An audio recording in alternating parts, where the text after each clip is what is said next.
قل هو الله أحد الله الصمد لم يلد ولم يولد ولم يكن له كفوا أحد صدق الله العظيم رب اشرح لي صدري ويسر لي أمري واحلل عقدة من لساني يفقهوا قولي।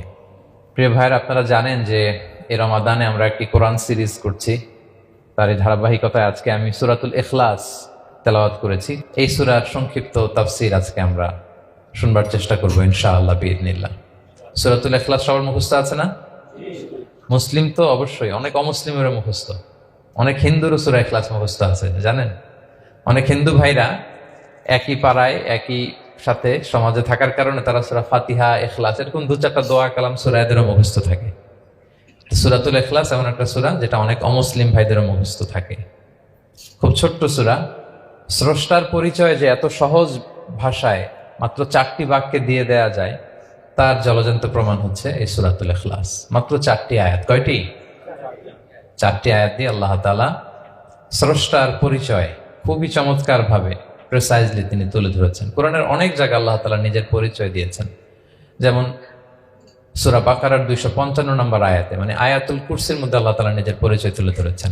একটি আয়াত, 9টি বাক্য বিশিষ্ট একটি আয়াত, সেখানে আল্লাহ তাআলার পরিচয় খুব চমৎকার ভাবে পাওয়া যায়। আয়াতুল কুরসি, এটা আপনাদের মুখস্থ আছে না? আয়াতুল কুরসি ফরজ সালাতের পরে এটা পড়বেন। আল্লাহর হাবিব সাল্লাল্লাহু আলাইহি ওয়াসাল্লাম ফরজ সালাতের পরে এটা পড়তেন। তিনি বলতেন, মান কারা আয়াতুল কুরসি দুবুরা কুল্লি সালাতিন মাকতুবাতিন লাম ইয়ামনাহু মিন দুখুলিল জান্নাতি ইল্লাল মাউত। ফরজ সালাতের পরে যে আয়াতুল কুরসি তেলাওয়াত করবে তার জান্নাতে যাওয়ার ক্ষেত্রে আর কোনো বাধা থাকে না, মৃত্যু ছাড়া। মৃত্যুটাই বাধা, মরলেই জান্নাতি। আয়াতুল কুরসির ভেতরে আল্লাহ তাআলা ওনার পরিচয় তুলে ধরেছেন খুব সংক্ষিপ্ত ভাবে, এক আয়াতে আল্লাহর পরিচয়। তারপর সূরা হাশরের শেষ 3 আয়াতে আল্লাহ তাআলা নিজের খুব চমৎকার পরিচয় তুলে ধরেছেন। তারপরে এই সূরা ইখলাসের মধ্যে আল্লাহ তাআলা আরো সংক্ষিপ্ত পরিসরে, ভেরি প্রিসাইজলি, মাত্র ছোট্ট ছোট্ট 4টা আয়াতে নিজের পরিচয় তুলে ধরেছেন। তো কিভাবে আল্লাহ তাআলা নিজের পরিচয় আমাদের সামনে পেশ করলেন, আমরা সেটাই আজকে শুনবার চেষ্টা করবো ইনশাআল্লাহ। সূরাতুল ইখলাস আপনারা কি জানেন এটা কোরআনের কততম পারায় অবস্থিত? 30তম পারায়। এবং এই সূরাটি মাক্কি সূরা। কি সূরা? কোরআনের সর্বশেষ পারায় অবস্থিত 30তম পারায়। আয়াত সংখ্যা তো আমরা শুরুতেই বললাম, কয়টি? 4টি। এই সূরাটি কোরআনের যে সূরার ধারাক্রম, সে ধারাক্রম অনুসারে 112 নম্বর সূরা। কত নম্বর? 112 নম্বর সূরা। এই সূরাটা মক্কাতুল মুকাররমাতে নাজিল হওয়ার কিছু প্রেক্ষাপট আছে। প্রেক্ষাপটগুলো হচ্ছে, আরবরা বংশকে খুব গুরুত্ব দেয়, বংশ প্রিজার্ভ করা, লিনিয়েজকে প্রিজার্ভ করা। এবং তারা মানুষকে দেখে, শুধু মানুষ তো না, মানুষের পায়ের ছাপ দেখে বলে দিতে পারতো তার বাবাকে, পর দাদাকে, 14 পুরুষের নাম বলে দিতে পারতো। শুধু মানুষই না, তারা উটের পায়ের ছাপ দেখে, উটের পায়ের, মরুভূমির বালুতে উটের পায়ের ছাপ দেখে ওই উট কোন বংশের, ওই বংশের ওর নাম কি, ওর বাবার নাম কি, ওর দাদার নাম কি, 14 পুরুষ এরকম ছিল। এবং তারা দুজন মানুষকে যদি ঢেকে রাখা হয় সারা শরীর, শুধু পায়ের একেবারে শেষের দিকের ছোট আঙ্গুল দেখে, এটাকে ইলমুল কিয়াফা বলে, ওই ছোট আঙ্গুলের শেপ দেখে ওরা বলে দিতে পারতো সে কোন বংশের, তার বাবার নাম কি, দাদার নাম কি, 14 পুরুষ। তারা এই লিনিয়েজকে প্রিজার্ভ করতো আর কি এইভাবে। এবং এই বংশ পরিক্রমা মুখস্থ করা, জানা, জিজ্ঞেস করা, এটাকে গুরুত্ব দিত। তো তারা আল্লাহকেও আমাদের মতো এরকম একজন সত্তা ভেবে আল্লাহ হাবিব সাল্লাল্লাহু আলাইহি ওয়াসাল্লামকে জিজ্ঞেস করতেছে যে, ইদান খালাকাল্লাহু কুল্লা শাই ফামান খালাকাল্লাহ। মুহাম্মদ, তুমি তো বলো যে আল্লাহ নাকি সব সৃষ্টি করেছে, তো আল্লাহকে কে সৃষ্টি করেছে? অথবা বলো যে আল্লাহর বাবাকে, আল্লাহর দাদাকে, আল্লাহর পরদাদাকে, আল্লাহর বংশটা বলো। তো তখন তাদের এই প্রশ্নের জবাবে আল্লাহ তাআলা সূরাতুল ইখলাস নাজিল করেন যে, কুল হু আল্লাহু আহাদ। নবী, আপনি বলুন আল্লাহ হচ্ছেন এক, অদ্বিতীয়, ইউনিক, অ্যাবসলিউট। আল্লাহুস সামাদ, তিনি হচ্ছেন সামাদ, তিনি কারো প্রতি নির্ভরশীল নন, অমুখাপেক্ষী। লাম ইয়ালিদ ওয়া লাম ইউলাদ, তিনি কাউকে জন্ম দেনও নাই, আবার তিনি কারো কাছ থেকে জন্ম নেনও নাই। ওয়া লাম ইয়াকুল লাহু কুফুয়ান আহাদ, তার সমকক্ষ, তার মতো, তার সিমিলার মহাবিশ্বে দ্বিতীয় কেউ নাই। সুবহানাল্লাহ। এটা হচ্ছে শানে নুজুল, কোন প্রেক্ষাপটে নাজিল হয়েছে, এটা হচ্ছে একটা বর্ণনা। আরেক বর্ণনা এসছে, মক্কার মুশরিকরা জিজ্ঞেস করতে আরম্ভ করল, ইয়া মুহাম্মদ, আমরা জানি মানুষ মাটির তৈরি, ফেরেশতারা নূরের তৈরি, মানে আলোর তৈরি, এরপর জিনেরা আগুনের তৈরি। আল্লাহ কিসের তৈরি? আল্লাহ তাআলার বাইয়িন লানা জিনসা রাব্বিক, তোমার আল্লাহর জিন্স বর্ণনা করো, সে কোত্থেকে আসছে, কি দিয়ে, কোন জিন্স থেকে, মানে কোন জিনিস থেকে তৈরি। তখন আল্লাহ তাআলা এই সূরাটা নাজিল করলেন, কুল হুয়াল্লাহু আহাদ আল্লাহুস সামাদ লাম ইয়ালিদ ওয়া লাম ইউলাদ ওয়া লাম ইয়াকুল লাহু কুফুয়ান আহাদ। এইভাবে অনেকগুলো বর্ণনা পাওয়া যায় যে এরকম এরকম প্রেক্ষাপটে যখন রাসূল সাল্লাল্লাহু আলাইহি ওয়াসাল্লামকে তারা এই সমস্ত প্রশ্ন জিজ্ঞেস করে, তখন তাদের প্রশ্নের জবাব স্বরূপ আল্লাহ তাআলা 4 আয়াত বিশিষ্ট এই সূরাটি নাজিল করেন। তাহলে সূরার কোন প্রেক্ষাপটে, কোন সিচুয়েশনে সূরাটা নাজিল হলো, এটা সবার কাছে ক্লিয়ার না এখন? এই সূরার কিছু ফজিলত পাওয়া যায়। আপনারা তো সূরার নাম শুনেছেন সূরাতুল ইখলাস। ইখলাস শব্দের অর্থ হচ্ছে সিনসিয়ারিটি, আন্তরিকতা বা একনিষ্ঠতা। যেহেতু এই সূরায় একনিষ্ঠতার সাথে আল্লাহর তাওহীদের ঘোষণা দেওয়া হয়, এজন্য এই সূরার নাম হচ্ছে সূরাতুল ইখলাস। আবার এই সূরাকে সূরাতুত তাওহীদও বলে, যেহেতু আল্লাহর একত্ববাদের ঘোষণা এই সূরায় দেওয়া হচ্ছে, ওয়াননেস অফ গড। আবার এই সূরার একটা নাম হচ্ছে সূরাতুল মারিফা, যেহেতু এই সূরা মারিফা মানে জানা বা চেনা, যেহেতু এই সূরা পড়ার মধ্য দিয়ে আল্লাহর পরিচয় জানা যায়, আল্লাহকে চেনা যায়, এজন্য সূরার নাম সূরাতুল মারিফা। আচ্ছা, এই সূরার অনেক ফজিলত আছে, অনেক ফজিলত। আমরা কয়েকটা ফজিলত আপনাদের সামনে শেয়ার করবো ইনশাআল্লাহ। এই সূরার 1 নম্বর ফজিলত হচ্ছে রাসূল সাল্লাল্লাহু আলাইহি ওয়াসাল্লাম বিভিন্ন সুন্নত নামাজের দ্বিতীয় রাকাতে এই সূরাটা পড়তেন। যেমন ফজরের 2 রাকাত সুন্নত আছে না, ফজরের 2 রাকাত সুন্নতের দ্বিতীয় রাকাতে রাসূল সাল্লাল্লাহু আলাইহি ওয়াসাল্লাম এটা পড়তেন। প্রথম রাকাতে সূরা কাফিরুন, দ্বিতীয় রাকাতে সূরা ইখলাস, এটা পড়তেন। মাগরিবের নামাজের যে সুন্নাত, সেই সুন্নাতেরও দ্বিতীয় রাকাতে আল্লাহর হাবিব সাল্লাল্লাহু আলাইহি ওয়াসাল্লাম এই সূরাটা পড়তেন। তাওয়াফ করার পরে 2 রাকাত নামাজ পড়তে হয়, জানেন? ওই 2 রাকাত নামাজে রাসূল সাল্লাল্লাহু আলাইহি ওয়াসাল্লাম প্রথম রাকাতে সূরাতুল কাফিরুন, দ্বিতীয় রাকাতে সূরাতুল ইখলাস পড়তেন। বিতিরের সালাতের শেষ রাকাতে আল্লাহর হাবিব সাল্লাল্লাহু আলাইহি ওয়াসাল্লাম সূরাতুল ইখলাস পড়তেন। এই মর্মে অনেকগুলো হাসান হাদিস আছে। তাহলে কখন কখন সূরাতুল ইখলাস পড়তেন রাসূল সাল্লাল্লাহু আলাইহি ওয়াসাল্লাম, কোন নামাজে? ক্লিয়ার না? ফজরের 2 রাকাত সুন্নত নামাজের শেষের রাকাতে, মাগরিবের 2 রাকাত সুন্নত নামাজের শেষের রাকাতে, তাওয়াফের পরে যে 2 রাকাত পড়তে হয় শেষের রাকাতে, বিতিরের সালাতের শেষ রাকাতে। এই সূরাটাকে আল্লাহর হাবিব সাল্লাল্লাহু আলাইহি ওয়াসাল্লাম সুলুসুল কোরআন বলেছেন, 1/3 অফ দ্য কিতাব, কোরআনের 3 ভাগের 1 ভাগ। সূরাতুল ইখলাস তা'দিলু সুলুসাল কোরআন, সূরা ইখলাস হচ্ছে কোরআনের 3 ভাগের 1 ভাগ। তার মানে আপনি যদি একবার সূরা ইখলাস পড়েন, কয় পারা তেলাওয়াতের সওয়াব? 2 বার পড়লে, 3 বার পড়লে, 3 বার পড়লে 1 খতম কোরআনের সওয়াব। আলহামদুলিল্লাহ।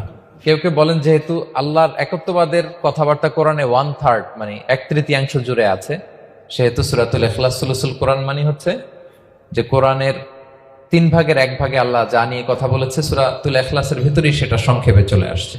এজন্য এটাকে বলা হয় 1/3 অফ দ্য বুক, কোরআনের 3 ভাগের 1 ভাগ। এটার আরেকটা, এই হাদিসটা মুতাওয়াতির হাদিস, সূরাতুল ইখলাস তা'দিলু সুলুসাল কোরআন, এটা এমন সংখ্যক, বেশি সংখ্যক সাহাবী প্রতিটি জেনারেশনে বর্ণনা করেছে, সাহাবী, তাবি, এই হাদিসের ব্যাপারে কোনো ডাউট তৈরি হয় না, কোনো সাসপিশন তৈরি হয় না, খুবই ভ্যালিড এই হাদিসটা, যেটা কোরআনের 3 ভাগের 1 ভাগ। আচ্ছা, আল্লাহর হাবিব সাল্লাল্লাহু আলাইহি ওয়াসাল্লাম আরেকটা হাদিসে এসেছে, এক সাহাবীকে কোবা পল্লীতে ইমাম করে পাঠিয়েছেন। মদিনা মসজিদে নববীর পাশে একটা মসজিদ আছে, মসজিদে কোবা, সেই মসজিদের ইমাম করে এক সাহাবীকে পাঠিয়েছেন। ওই সাহাবীর একটা অভ্যেস ছিল, উনি প্রত্যেক রাকাতে সূরা ফাতিহার পরই আগে সূরা ইখলাস পড়তেন। ধরেন প্রথম রাকাতে সূরা ফাতিহার পরে ইখলাস, এরপর একটা সূরা পড়তেন। দ্বিতীয় রাকাতে সূরা ফাতিহার পরে আবার সূরা ইখলাস, এরপর একটা সূরা পড়তেন।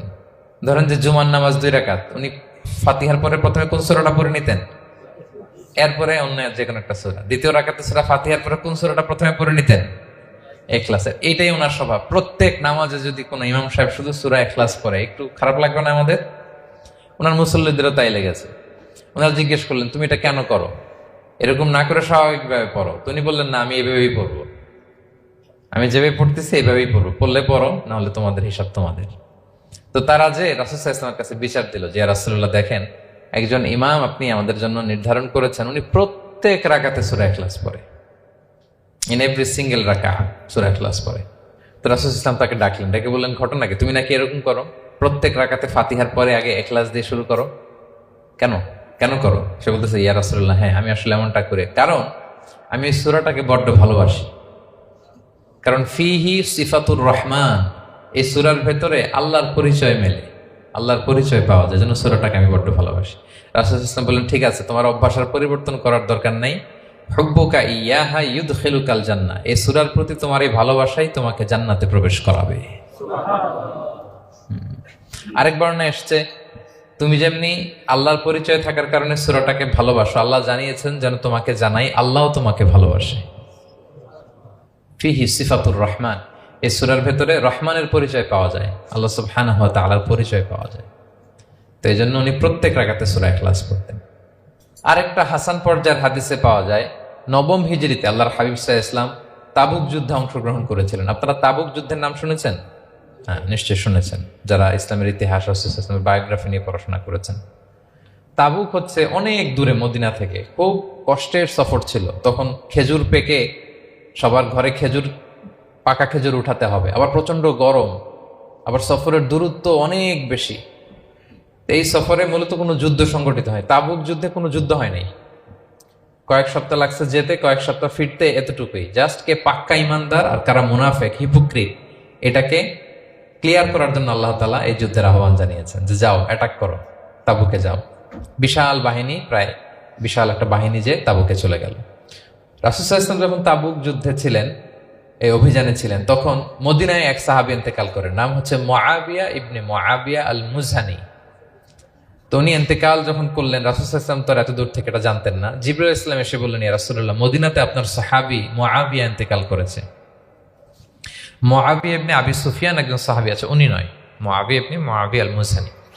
তখন বললেন, ইয়া রাসূলুল্লাহ, আপনি এই 30,000 সাহাবী নিয়ে এখানেই মরুভূমির মধ্যেই তার গায়েবানা জানাজা পড়েন, আমরাও আছি আপনার সাথে, আমরাও শরীক হব। রাসূল সাল্লাল্লাহু আলাইহি ওয়াসাল্লাম এত দূরে তাবুক থেকেই মুআবিয়া ইবনে মুআবিয়া আল মুজহানি রাদিয়াল্লাহু তাআলা আনহুর গায়েবানা জানাজায় শরীক হলেন। এই গায়েবানা জানাজায় সাহাবাদের সাথে ফেরেশতারাও শরীক হয়েছিলেন, 2 কাতারে, পেছনে 2 কাতার, প্রতি কাতারে 70,000 ফেরেশতা। জানাজা শেষে, দোয়া শেষে আল্লাহর হাবিব সাল্লাল্লাহু আলাইহি ওয়াসাল্লাম বললেন যে, জিবরিল, ঘটনা কি? মুআবিয়ার এত স্ট্যাটাস, এত মর্যাদা, কি কারণে তুমি 2 কাতারে 70,000 হলে 1,40,000 বিশাল ফেরেশতাদের বহন নিয়ে তুমি জানাজায় জয়েন করলে, কারণ কি? কি তার মর্তবা? জিবরাইল আলাইহিস সালাম বললেন, ইয়া রাসূলুল্লাহ, আপনার সাহাবী মুআবিয়ার বৈশিষ্ট্য ছিল তিনি কাইমান আও কাঈদান, দাঁড়িয়ে অথবা বসে, মাশিয়ান আও রাকিবান, আরোহণ অবস্থায় অথবা চলন্ত অবস্থায়, উঠতে বসতে চলতে ফিরতে সবসময় সে পড়তে থাকতো, কুল হুয়াল্লাহু আহাদ আল্লাহুস সামাদ লাম ইয়ালিদ ওয়া লাম ইউলাদ ওয়া লাম ইয়াকুল লাহু কুফুয়ান আহাদ। এই সূরাটা ছিল তার ডেইলি ওজিফা, সবসময় উঠতে বসতে চলতে ফিরতে কোন সূরা পড়তো? সূরা ইখলাস পড়তো। এজন্য আল্লাহ তাআলার আদেশে আমরা 1,40,000 ফেরেশতা নিয়ে তার জানাজায় শরীক হয়েছি। সুবহানাল্লাহি বিহামদি। তাহলে বুঝতে পারতেছেন এই সূরার মর্তবা কতটা পছন্দনীয় সূরা আল্লাহর কাছে। যদিও ছোট, আয়াত কয়টা? কিন্তু আল্লাহর কাছে এটার ফজিলত অনেক বেশি।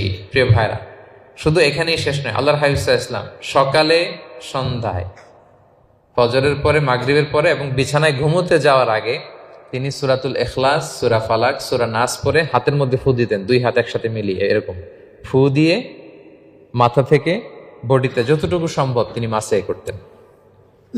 3টা সূরাই শুরু হয়েছে কুল দিয়ে, এজন্য 3 সূরাকে একসাথে বলে কুল আস-সালাসা, মানে 3 কুল। এই 3 কুল তিনি ফজরের পর, মাগরিবের পর আর বিছানায় ঘুমোতে যাওয়ার আগে পরে হাতে ফু দিয়ে সারা গায়ে মেসেজ করতেন। আপনারা করেন? হ্যাঁ, অভ্যাসটা, ওজিফাটা আছে তো আপনাদের, না? করবেন এটা special protection, you will get a special protection from Allah সুবহানাহু ওয়া তাআলা। অনেকে দেখবেন ব্ল্যাক ম্যাজিক করে, ব্ল্যাক ম্যাজিক কিন্তু সত্য, ম্যাজিক করে, সেহের করে আপনাকে দুর্বল করে ফেলবে। স্বয়ং আল্লাহর হাবিব সাল্লাল্লাহু আলাইহি ওয়াসাল্লামকে সেহের করা হয়েছিল। উনি কয়েক মাস স্ত্রীদের সাথে ফিজিক্যাল ইন্টিমেসিতে যেতে পারতেন না, এত দুর্বল হয়ে গেছিলেন। লাবিদ ইবনুল আসাম নামে এক ইহুদি মিত্র, সে জাদু করেছিল রাসূল সাল্লাল্লাহু আলাইহি ওয়াসাল্লামকে। ওনার মাথার চুল চিরুনির ভেতর 11টা গিট দিয়ে সেই ব্ল্যাক ম্যাজিক করেছে। নবী সাল্লাল্লাহু আলাইহি ওয়াসাল্লাম কয়েক মাস অসুস্থ ছিলেন। পরে সূরা ফালাক নাস যখন নাজিল হয় তখন আল্লাহ তাআলা বিষ্ণু সাল্লাল্লাহু আলাইহি ওয়াসাল্লামকে সুস্থ করে দিলেন। সাহাবীদেরকে নিয়ে এক কুয়ার নিচ থেকে, চিরুনি থেকে এই গিটগুলো খুলে খুলে রাসূল সাল্লাল্লাহু আলাইহি ওয়াসাল্লাম 11টা আয়াত তেলাওয়াত করলেন, রাসূল সাল্লাল্লাহু আলাইহি ওয়াসাল্লামকে সুস্থ করে দিল কে? আল্লাহ সুবহানাহু ওয়া তাআলা শিফা নসিব করলেন। তার মানে ব্ল্যাক ম্যাজিক সত্য, সিহির করে মানুষ। আপনার সফলতা, আপনার সাকসেস, এটা সবার ভাল লাগবে না, মনে রাখবেন। সবাই এটা পছন্দ করে না। আল আইনু হক, নজর কিন্তু সত্য, নজর সত্য, নজরের প্রভাব আছে, চোখের প্রভাব আছে। এজন্য কারো ভালো কিছু দেখলে মাশা আল্লাহ বলবেন, আল্লাহর দিকে ফিরিয়ে দিবেন ওটার কল্যাণ। কি বলবেন? একটা সুন্দর ফুটফুটে বাচ্চা দেখলে মাশা আল্লাহ। কারো সফলতা দেখলে, কারো ফার্মে গেলেন, বাগানে যেয়ে দেখলেন ফল মূল ভর্তি, কি বলবেন? মাশা আল্লাহ, বিসমিল্লাহ মাশা আল্লাহ বললে এটাতে আর ক্ষতি হয় না। অনেকে বলে যে বাবা মা মাশাআল্লাহ বলা লাগে না, বাবা মা আর নাকি মামা, এই তিনজন নাকি মাশাআল্লাহ না বললে কিছু, এটা ভুল কথা। বাবা মারা বলতে হয়। বাবাও তার ছেলের কোনো সাকসেস ভালো কিছু দেখলে কি বলবে? মাশা আল্লাহ, তাবারাকাল্লাহ, অথবা বিসমিল্লাহ মাশা আল্লাহ, এটা আপনারা বলবেন। নজরের প্রভাব আছে। আপনি সিম্পলি দেখেন, এই যে আমি আপনাদের দিকে তাকিয়ে তাকিয়ে কথা বলছি, আমি যদি অনেকক্ষণ স্টেয়ারিং করি, কারো দিকে ভেবে তাকিয়ে থাকি, সে ভালো ফিল করবে? কেন? আমি কি তার মারছি, ধরছি, স্পর্শ করছি? কিছুই তো করলাম, শুধু আমি তার দিকে তাকিয়ে আছি। তার মানে এতেই সে অস্বস্তি ফিল করতেছে। ধরেন যে আপনি কোন একটা প্রোগ্রামে বসে আছেন, আপনার পাশে যে বসে, আপনি তার দিকে এরকম 10 মিনিট তাকায় আছেন, কোনো কথা ছাড়া শুধু তাকিয়েই রইলেন, তার কি ভাল লাগবে বলেন? সে কি কমফোর্টেবল ফিল করবে? সে ভয় পাবে, সে ভয় পাবে, অস্বস্তি ফিল। আপনি কিছুই করেন নাই, না তাকে টাচ করেছেন, না ধরেছেন, ছুঁয়েছেন, কিছু, শুধু তাকিয়ে আছেন। দেখেন নজরের কি প্রভাব। আল্লাহ আইনু হক, নজর সত্যি। এজন্য কারো সাকসেস দেখলে আমরা সবসময় যেন মাশাআল্লাহ বলি। মাশাআল্লাহ ঠোঁটের সাথে মিলিয়ে রাখবেন। ভালো দেখলে কি বলবেন?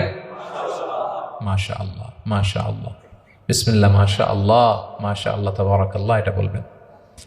তাহলে আল্লাহর হাবিব সাল্লাল্লাহু আলাইহি ওয়াসাল্লামকেও সেহের করা হয়েছিল।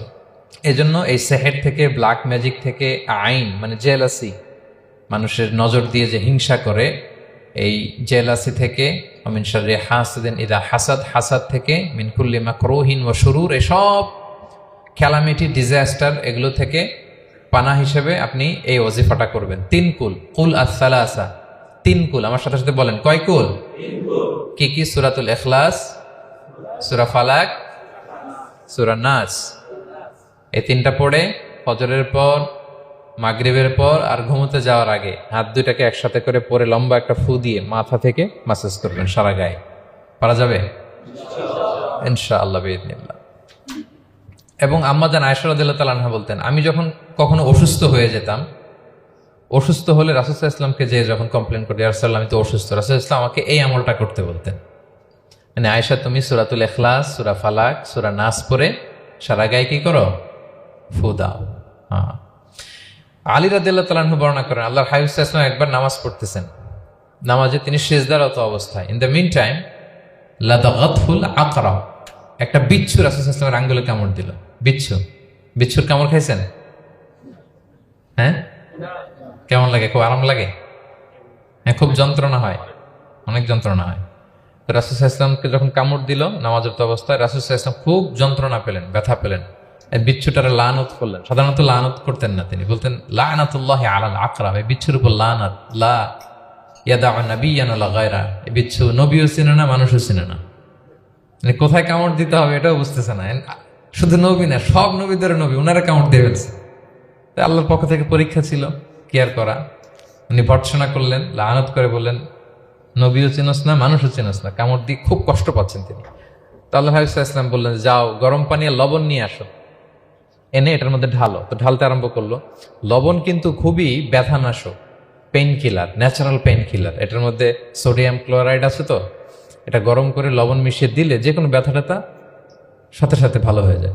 রাসূল ইসলাম বললেন ঢালো। ঢালতেছে, রাসূল ইসলাম পড়তেছেন কুল হুয়াল্লাহু আহাদ আল্লাহুস সামাদ লাম ইয়ালিদ ওয়া লাম ইউলাদ ওয়া লাম ইয়াকুল লাহু কুফুয়ান আহাদ বলে ফু দিচ্ছেন আর ঢালতেছে। ঢালাও শেষ, আঙ্গুলের ব্যথাও শেষ।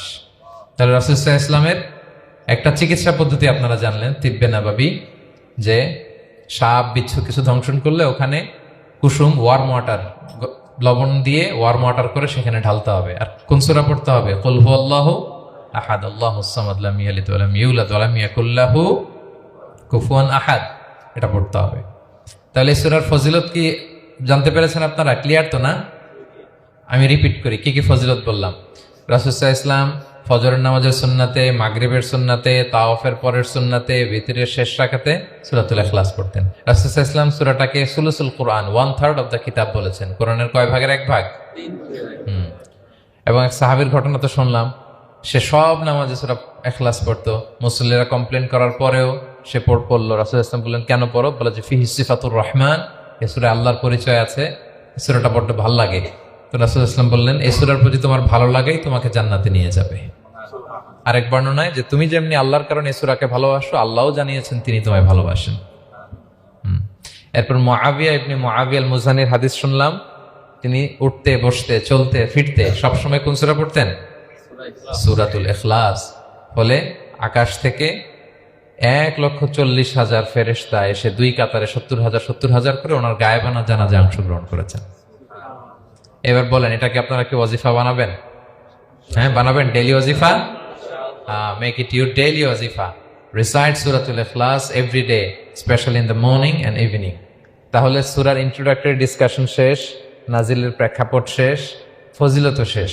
এবার আমরা সূরায় ঢুকে যাই। কি বলেন?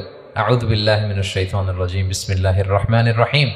বিতাড়িত শয়তান থেকে আল্লাহর কাছে পানাহ চাই, পরম করুণাময় অসীম দয়ালু আল্লাহর নামে শুরু করছি। আল্লাহ বলছেন কুল হুয়াল্লাহু আহাদ। হে নবী আপনি বলুন, ওই যে বারবার প্রশ্ন করে বাইয়িন লানা জিনসা রাব্বিক, তোমার আল্লাহ কি দিয়ে তৈরি? আল্লাহ কি স্বর্ণের তৈরি, না রূপার তৈরি, না কাঠের তৈরি? এভাবেই লিটারালি বলতেছে আহুয়া মিন যাহাব আও ফিদ্দা আও মিন খাশাব। মুহাম্মদ তোমার আল্লাহ কি স্বর্ণের, না রূপার, না কাঠের? আল্লাহ বলেন নবী আপনি এটা বলেন।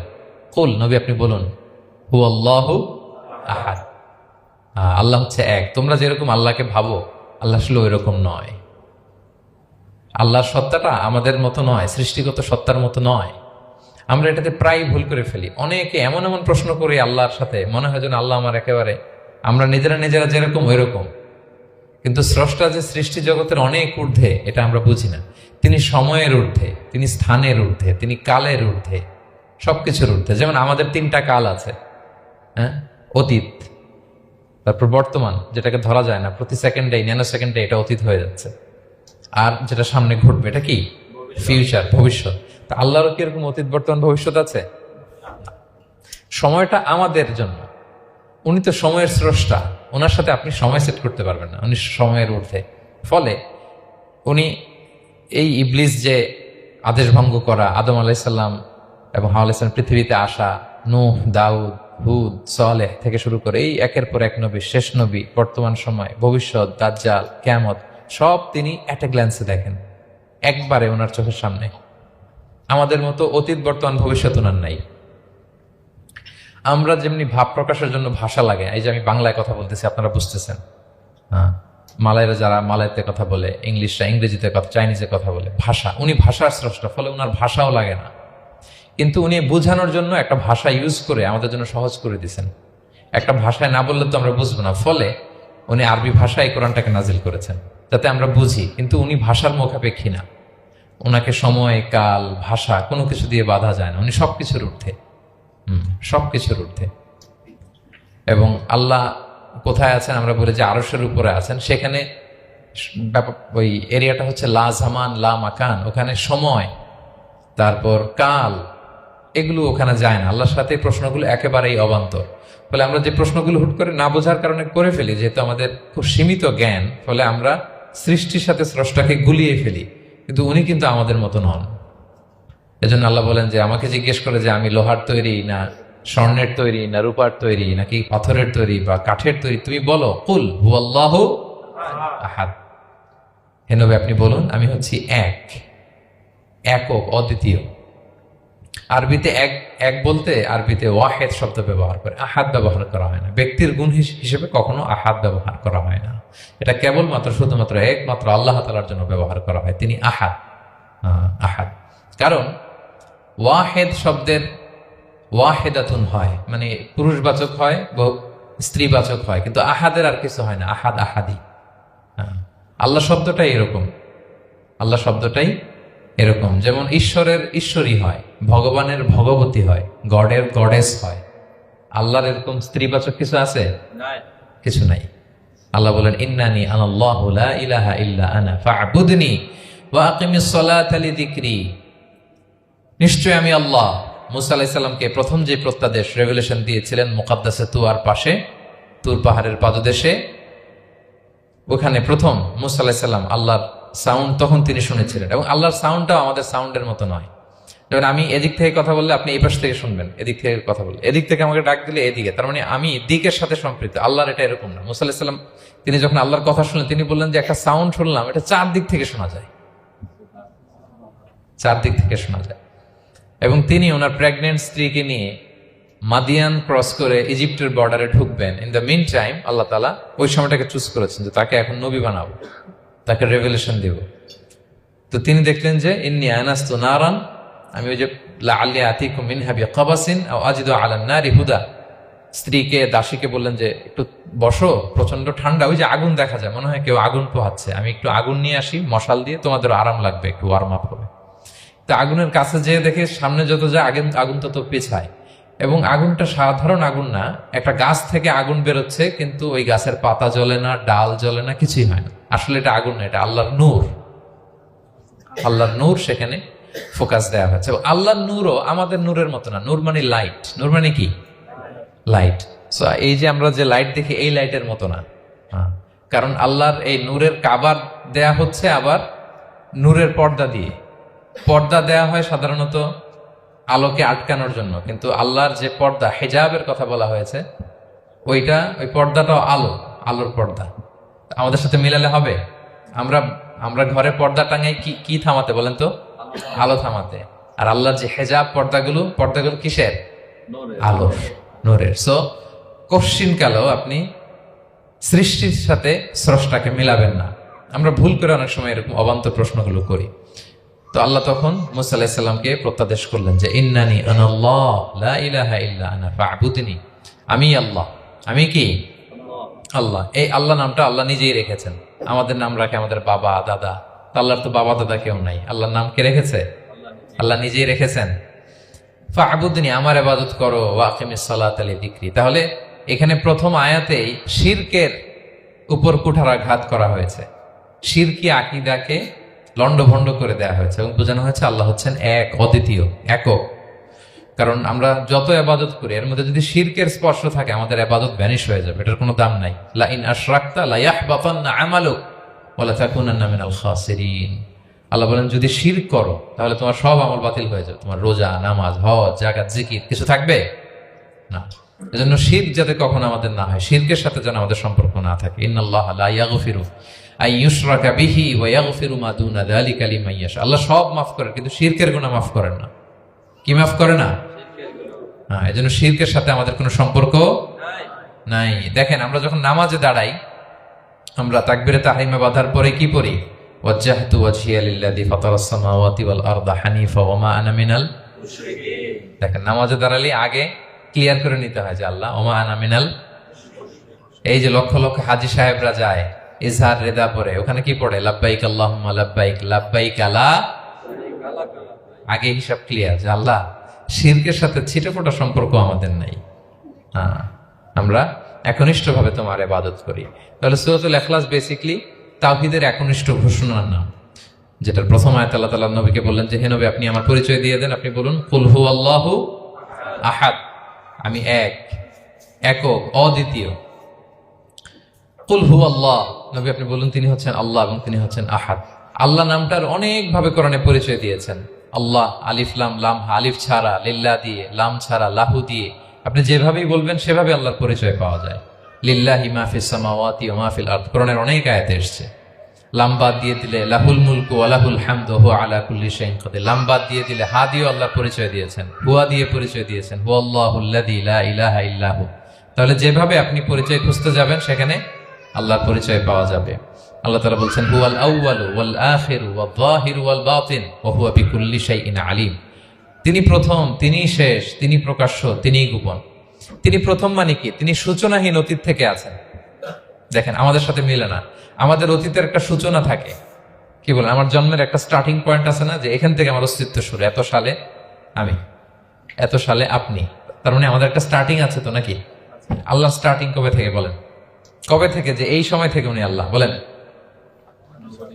nobody knows, কারণ হুয়াল আউয়াল। এই আউয়াল মানে এমন শুরু, সূচনাহীন শুরু, এমন শুরু যেটার কোনো কি নাই, সূচনা নাই। আবার সীমাহীন ভবিষ্যৎ পর্যন্ত তিনি থাকবেন। কতদিন তার রাজত্ব, ক্ষমতা, সভরেন্টি, পাওয়ার থাকবে? কতদিন বলেন? সীমাহীন, এটার কোনো শেষ নাই। হুয়াল আউয়াল ওয়াল আখির ওয়াল যাহির ওয়াল বাতিন। এবং সব কিছু ধ্বংস হবে তিনি ছাড়া। কুল্লু মান আলাইহা ফান ওয়া ইয়াবকা ওয়াজহু রাব্বিকা যুল জালালি ওয়াল ইকরাম। সব শেষ হবে, উনি অবিনশ্বর, শাশ্বত, চিরঞ্জীব। তাই বলে উনি আমাদের থেকে দূরে নন, খুব কাছে। আমরা ডাকলেই তিনি ডাকে সাড়া দেন। আমাদের সবকিছু তিনি দেখেন, অবজার্ভ করেন, মনিটর করেন। ওয়া নাহনু আকরাবু ইলাইহি মিন হাবলিল ওয়ারিদ। আমাদের এখানে একটা রগ থাকে, এই রগেরও কাছে, তার মানে খুব কাছে, খুব কাছে। আমরা তাকে না দেখলেও তিনি আমাদের দেখেন। লা তুদরিকুহুল আবসারু ওয়া হুয়া ইউদরিকুল আবসারা ওয়া হুয়াল লাতীফুল খবীর। কোনো চোখ তাকে দেখে না, কোনো দৃষ্টি তাকে আয়ত্ত করতে পারে না, কিন্তু সকল দৃষ্টিকে তিনি আয়ত্তে রাখেন। সুবহানাল্লাহ। এভাবে আল্লাহ তাআলা খুব প্রিসাইজলি 4টা আয়াত দিয়ে নিজের পরিচয় দিয়েছেন। কুল হুয়াল্লাহু আহাদ। হে নবী, আপনি বলুন তিনি আল্লাহ, তিনি অদ্বিতীয়। বাংলারও অনেক সীমাবদ্ধতার ফলে আমাকে এক, একক এগুলো ইউজ করা লাগতেছে, কিন্তু আল্লাহর আহাদ বোঝাতে যে এক, একক, এটা যথেষ্ট না। এটা আমার লিমিটেশন, আমাদের লিমিটেশন, ভাষার লিমিটেশন। কিছু দিয়ে তো আমার অডিয়েন্সকে বা আমাদের বুঝতে হবে দ্য এসেন্স অফ গড। এজন্য আমরা বলি এক, একক, অদ্বিতীয়। অদ্বিতীয়টা খুব অনেকটাই পারফেক্ট। তাহলে তিনি হচ্ছেন আহাদ, এবং এই আহাদের লেসন দেওয়ার জন্য সব নবীরা এসে, সব নবীরা একই কথা বলেছেন। আদম আলাইহিস সালাম থেকে শুরু করে বিষ্ণু ইসা ইসলাম পর্যন্ত একই কথা বলেছেন যে ইয়া কওমি ইবুদুল্লাহ মা লাকুম মিন ইলাহিন গায়রু আফালা তাআকিলুন। হে আমার জনপদের লোকেরা, কি হলো তোমরা এত কিছুর ইবাদত করো, দাসত্ব করো, তোমরা ইবাদত করবে এক সত্তার, তিনি কে? মা লাকুম মিন ইলাহিন গায়রু, তিনি ছাড়া কোনো ইলাহ তোমাদের নেই। তাহলে এই যে ওয়াননেস অফ গড, স্রষ্টা যে একজন, এই কনসেপ্টটাকে ক্লিয়ার করবার জন্যই এত এত নবীরা পৃথিবীতে হাজির হয়েছেন। তাহলে আল্লাহর চমৎকার একটা নাম জানলাম আমরা, আহাদ। কি নাম? মজার ব্যাপার হচ্ছে এই নাম কোরআনে আর কোথাও নাই। আহাদুন শব্দ যেটা আছে এটা অন্য অর্থে, এক, এক অর্থে আর কি। কিন্তু আল্লাহর আহাদ কোরআনের শুধু এই সূরাতেই এসেছে। আল্লাহর আহাদ নামটা শুধু এই সূরাতেই এসেছে। আহাদ, আহাদ। আপনারা বেলাল রাদিয়াল্লাহু তাআলা আনহুর ঘটনা জানেন যে উমাইয়াত ইবনে খালাফ খুব পাষণ্ড মাওলা ছিল ওনার, মনিব। এমন কোন অত্যাচার নাই যে ঈমান আনার কারণে বেলাল রাদিয়াল্লাহু তাআলা আনহুর উপর করা হয় নাই। পিটানো, চাবুক মারা, টানা হেচড়া করা, উত্তপ্ত মরুভূমিতে। যারা হজ উমরা করতে গিয়েছেন তারা তো দেখেছেন মরুভূমির বালু, ওখানে কত গরম, চাল ছেড়ে দিলে মুড়ি হয়ে যাবে, খই হয়ে যাবে। ওই উত্তপ্ত গরম বালুতে বেলাল রাদিয়াল্লাহু তাআলা আনহুকে শুইয়ে পেটের উপরে পাথর রেখে দেওয়া হয়েছিল। তখন তিনি আল্লাহর একত্ববাদের ঘোষণা এই শব্দটা দিয়ে করেছেন। অস্ফুট কণ্ঠে উনি বারবার বলছিলেন আহাদ, আহাদ, আহাদুন, আহাদ। তো আল্লাহ তাআলার এই নামটা, আহাদ নামটা, এই সূরা ছাড়া কোরআনের অন্য কোথাও আসেনি। তাহলে প্রথম আয়াতটা কি? কুল হুয়াল্লাহু। হে নবী, তারা জিজ্ঞেস করে আমার বংশ কি, বাপদাদা কই, কাঠের না মাটির না লোহার না সোনার? আপনি বলুন কুল হুয়াল্লাহু, তিনি এক, অদ্বিতীয়। আল্লাহুস সামাদ, তিনি হচ্ছেন সামাদ। আল্লাহর আরেকটা নাম আস-সামাদ। আল্লাহুস সামাদ। সামাদ শব্দের অনেকগুলো অর্থ পাওয়া যায়। সামাদের একটা মিনিং হচ্ছে যার উপরে আর কারো কোনো স্ট্যাটাস বা মর্যাদা নাই। আরবিতে বলে মানতাহা ইলাইহি সুগদাদু ওয়া শারাফ। মর্যাদা, স্ট্যাটাস যত শীর্ষে, পিকে যেতে পারে, ওইটার নাম হচ্ছে সামাদ, এর উপরে নাই। সামাদের আরেকটা অর্থ হচ্ছে যে পরনির্ভরশীল নয়, মানে তার কারোর উপর নির্ভর করা লাগে না, সে স্বয়ং সম্পূর্ণ। আচ্ছা, পৃথিবীতে এমন কারো নাম বলেন তো যে কোনো দিন কোনো কিছুতে কোনো কাজে অন্যের মুখাপেক্ষী হওয়া লাগে নাই, সে একা একা আত্মনির্ভরশীল, স্বয়ং সম্পূর্ণ। এরকম একজনের নাম বলেন, আছে? কেউ নাই। কোনো না কোনো ভাবে আপনি পাওয়ারফুল কারো কথা বলবেন, এত আরো নির্ভরশীল। এরা রাস্তা দেখায় না দিলে চলতেও পারে না, কোন দিকে যাইতে হবে এটা বলার জন্য 10 জন থাকে। এর ওয়াশরুমে নিয়ে যেতে হয় 10 জনের, এর এই সাপোর্ট, ওই সাপোর্ট, এই প্রোটোকল, অনেক কিছু, এর লোক লাগে আরো বেশি। তার মানে সাহায্য ছাড়া চলতে পারে এমন কোন সত্তা পৃথিবীতে নাই। একটা সত্তা যার কারো কোনো সাহায্য লাগে না, যার কারো প্রতি কোনো নির্ভরতা নাই, কারো কাছে ঠেকা নাই, গোটা বিশ্ব তার কাছে ঠেকা। তিনি কে? তার নাম সামাদ। তার নাম কি? আল্লাহুস সামাদ, অমুখাপেক্ষী। অ্যাবসলিউটলি ইন্ডিপেন্ডেন্ট, কখনো কোনো কাজে তার কারো কাছে যেতে হয় না, কারো উপর ভরসা করতে হয় না, কারো প্রতি তার কোনো ঠেকা নাই। সব গোটা দুনিয়া তার কাছে ঠেকা, তার কাছে ফরিয়াদ করে, তার দিকে ঝুঁকে পড়ে আসতে বাধ্য। ওই সত্তার নাম হচ্ছে সামাদ। সামাদ ক্লিয়ার সবার কাছে? আল্লাহ তাআলা বলছেন, ইয়া আইয়ুহান নাসু আনতুমুল ফুকারাউ ইলাল্লাহ ওয়াল্লাহু হুয়াল গনিয়ুল হামিদ। ওহে মানুষেরা, তোমরা হচ্ছে ফকির। ফকির বিমানা মুফতাকির ইলাল্লাহ, মানে মুখাপেক্ষী কার দিকে? ফুকারা ইলাল্লাহ ওয়াল্লাহু হুয়াল গনিয়ুল হামিদ। কিন্তু আল্লাহ কারো প্রতি মুখাপেক্ষী নন। গানি, তিনি প্রাচুর্যশীল, হামিদ, সপ্রশংসিত। সবাই তার কাছে ফরিয়াদ করে, তিনি কারো কাছে ফরিয়াদ, সবাই তার কাছে চায়, তিনি কারো কাছে চাওয়া লাগে না, সবাই তার কাছে মুখাপেক্ষী, তিনি কারো প্রতি মুখাপেক্ষী। তার নাম সমাদ। তার নাম কি? তাহলে সমাদ ক্লিয়ার? হ্যাঁ। লাম ইয়ালিদ ওয়ালাম ইউলাদ। লাম ইয়ালিদ, তিনি কাউকে জন্ম দেননি। ওয়ালাম ইউলাদ, তিনি নিজেও জন্ম নেন নাই। সুবহানাল্লাহ। দেখেন কত সহজ পরিচয়, তিনি কাউরে জন্ম দেনও নাই, জন্ম নেনও নাই।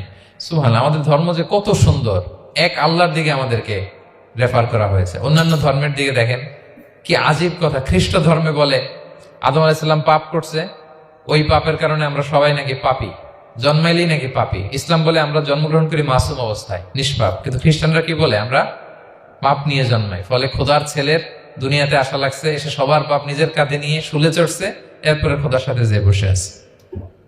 এটা হচ্ছে খ্রিস্ট ধর্মের কথা। অন্যান্য অনেক ধর্মে দেখেন ল্যাংটা বাবার কাছে যে মাথা নোয়াতে হয়।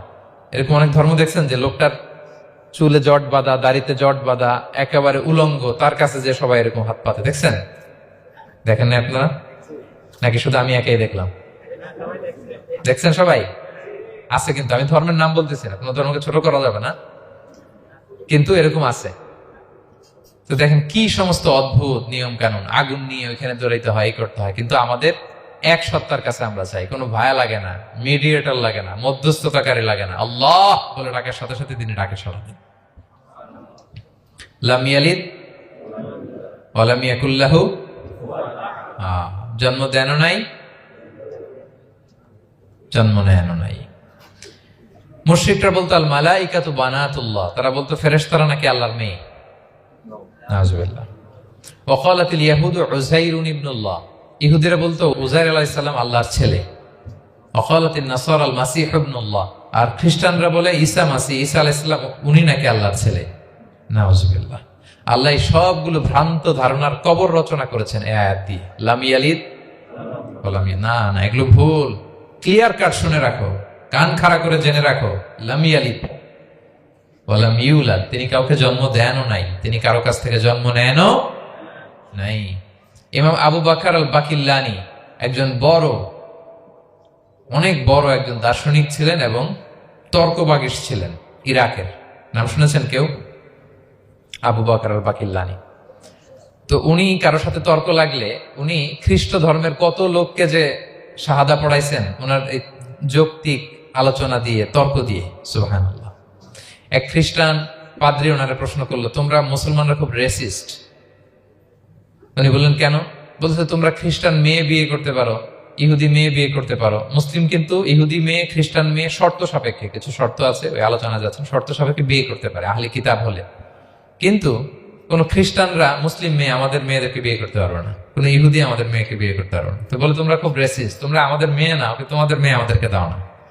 তো তিনি বলেন তোমরা তো ইহুদি, তোমাদের নবী হচ্ছে মুসা আলাইহিস সালাম, ওনাকে তো আমরা মানি, ওনার কথা তো কোরআনে আছে, এজন্য তোমাদের মেয়েকে বিয়ে করতে পারি। আর খ্রিস্টানদের নবী হচ্ছে ঈসা আলাইহিস সালাম, ওনাকেও মানি, ওনার মায়ের নামে বিশাল সূরাই আছে, সূরা মারিয়াম, আর ওনার ব্যাপারে হাজার শত শত আয়াত, তো এই জন্য তোমার খ্রিস্টানদের মেয়ে বিয়ে করতে পারি। তোমরা তো আমাদের নবী মুহাম্মদ সাল্লাল্লাহু আলাইহি ওয়াসাল্লামকে মানো না।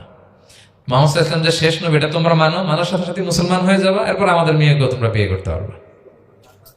তো এভাবে উনি এমন ভাবে উত্তর দিতেন, বুহিতাল্লাযী কাফার, একেবারে লাজবাব হয়ে যেত। তো ওনার নাম যখন ছড়ালো, ইরাকের মুসলিম বাদশাহ ওনাকে কনস্টান্টিনোপলে পাঠাবেন, যেখানে রোমান এম্পায়ার। তো রোমান এম্পায়ার এরাও খুব প্রস্তুতি নিয়ে আছে যে আবু বকর আল বাকিল্লানিকে ডিল করা অনেক কঠিন, সে আসতেছে, তার সাথে কিভাবে কি করা যায়।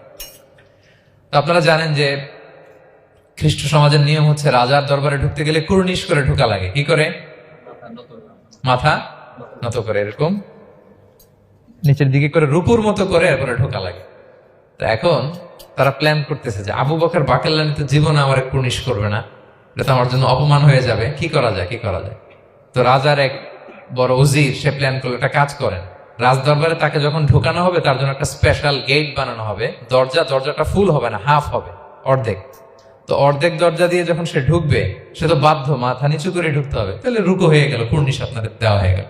বলে এই তো চমৎকার বুদ্ধি, ঠিক আছে একটা ছোট্ট দরজা বানাও। তো বানাইছে। উনি যখন কনস্টান্টিনোপলে পৌঁছলেন, অনেকে নিয়ে আসালো রাজদরবার, বলতেছে এটা দিয়ে ঢুকতে হবে আমাদের, সবার ঢুকেন। তো সবাই এরকম মাথা নিচু নিচু করে ঢুকছে। উনি দেখেই বুঝছে এটা তো কৌশল করছে আমার সাথে। তো উনি মাথা নিচু করছেন, কিন্তু এমনি না, উল্টা হয়ে উনি মাথাটা পিছনে দিয়ে, বুঝতে পারছেন, উনি অ্যাবাউট টার্ন হয়ে ঢুকতে তো হবে, পিঠটারে রাজার দিকে দিয়ে, নিতম্বটাকে রাজার দিকে দিয়ে, তারপরে উনি রুকু দিছে, উল্টা রুকু। তো এক হিসেবে কুর্নিশ মানে বরং আরো রাজাকে কি হয়েছে, ইনসাল্ট করা হয়েছে। রাজা তো রেগে মেগে আগুন। সবাই রাজা বলছে জানতাম এরকম কিছু একটা করবে। মানে এমন ভাবে উনি বুদ্ধি বের করে ওনাকে, ওনার সাথে আর পারা যায়। কেন ওনার কথা আনলাম এই জন্য, সেখানে যেও উনি পুরো রাজ দরবারকে তাক লাগিয়ে দিলেন এইভাবে। উনি দেখেন যে কনস্টান্টিনোপলের রোমান এম্পায়ারের পাশে পোপ বসা। পোপ চেনেন তো, মানে তৎকালীন খ্রিস্টান সবচেয়ে বড় পাদ্রী। তিনি যে বলতেছে কাইফা হালুক ইয়া কাহানাতুল মা'বাদ ওয়া কাইফাল আহল ওয়া কাইফাল আওলাদ, যে বলতেছে আরে সম্মানিত পোপ আপনি কেমন আছেন, আপনার বউ কেমন আছে, আপনার সন্তান কেমন আছে। এই কথা শুনে রাজা রেগে মেগে আগুন। এই আবু বকর বাকেল্লানি এত বড় সাহস, তুমি জানো না উনি পোপ? পোপদের বিয়ে করা নিষেধ, তারা এত পবিত্র, তাদের স্ত্রী হয় না, তাদের সন্তান হয় না। একজন পবিত্র সত্তার সন্তান থাকে কি করে, স্ত্রী থাকে কি করে, তারা আমাদের পোপ। তা আবু বকর আল বাকিল্লানি বলে, আপনাদের পোপের যদি স্ত্রী থাকলে ইজ্জত চলে যায়, সন্তান থাকলে সম্মান ক্ষুণ্ণ হয়, তাহলে আপনারা ঈসা আলাইহিস সালামকে আল্লাহর সন্তান কি করে বানান, মেরিকে আল্লাহর স্ত্রী কি করে বানান। সুবহানাল্লাহ বিহামদিহি।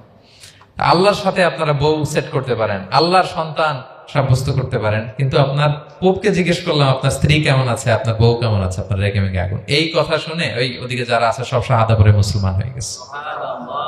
এরকম অনেক লোক ওনার বুদ্ধিমত্তা দেখে শাহাদা পড়ে পড়ে মুসলমান হয়ে গিয়েছে। এজন্য আল্লাহ তাআলা এই যে শিরকি আকীদার উপর কুঠারাঘাত করে তিনি বললেন লাম ইয়ালিদ ওয়া লাম ইউলাদ, তিনি জন্ম দেনও নাই, জন্ম নেনও নাই। ওয়া লাম ইয়াকুল্লাহু কুফুয়ান আহাদ। এই কুফু শব্দটা আল্লাহর জন্য যে ব্যবহার হয়েছে কোরআনে আর কোথাও নাই। এক হচ্ছে আহাদ, আর এই কুফু আর কোথাও নাই। আল্লাহ বলেন ওয়ালাম ইয়াকুল্লাহু কুফুয়ান আহাদ, তার সমকক্ষ কেউ নাই। আল্লাহর মতো similar, nothing is similar to him, equivalent to him. আল্লাহর মতো সিমিলার কিচ্ছু নাই। তাহলে আল্লাহ কার মতো? আল্লাহর মতো। আল্লাহ কার মতো? আল্লাহর মতো। অন্য আয়াতে আল্লাহ তাআলা বলছেন লাইসা কামিসলিহি শাই, তার মতো কেউ নাই, তিনি তার মতো। তাহলে আল্লাহ কার মতো? আল্লাহর মতো। ওয়ালাম ইয়াকুল্লাহু কুফুয়ান আহাদ, তার মতো কেউ নাই, তিনি তার মতো। তাহলে এই চার আয়াতে আল্লাহর পরিচয় পাইছেন আপনারা। তিনি এক, অদ্বিতীয়, তিনি অমুখাপেক্ষী, কারো কাছে হাত পাততে হয় না, সব হাত পেতে থাকে তার দরবারে। তিনি জন্ম দেনও নাই, জন্ম নেনও নাই, তার মতো কেউ নাই। তো তাহলে আল্লাহর মতো কেউ নাই। আল্লাহ কার মতো? আল্লাহর মতো। তাহলে সূরাতুল ইখলাস ক্লিয়ার হয়েছে সবার। আল্লাহ নিজের পরিচয় দিলেন, তিনি এক, অদ্বিতীয়, তার কাছে চাইতে হয়। আমরা ফরিয়াদ করবো কার কাছে? বিপদে আপদে, যে কোনো বিপদে ক্রাইসিসে পড়লেই কি করবেন? কার কাছে শেয়ার করবেন? নাকি ফেসবুকে শেয়ার করবেন? আমরা বিপদে পড়লে কোথায় শেয়ার দিয়ে দিই? প্রথমেই আমাদের শেয়ার দেওয়ার জায়গা কই? কিন্তু আসলে শেয়ার করতে হবে কার কাছে? প্রথমে আল্লাহর কাছে বলুন। তিনি আপনাকে বিপদ মুক্ত করতে পারেন, তিনি আপনাকে শান্ত করতে পারেন, আপনার অস্থিরতা দূর করতে পারেন, তিনি কেবল আপনাকে সফলতা দিতে পারেন, আর কেউ পারে না। এজন্য ফরিয়াদের হাত যেন আমরা তার দরবারে উঠাই। আল্লাহ তাআলা আমাদের সবাইকে কথাগুলো বোঝার, আমল করার তৌফিক দান করুক।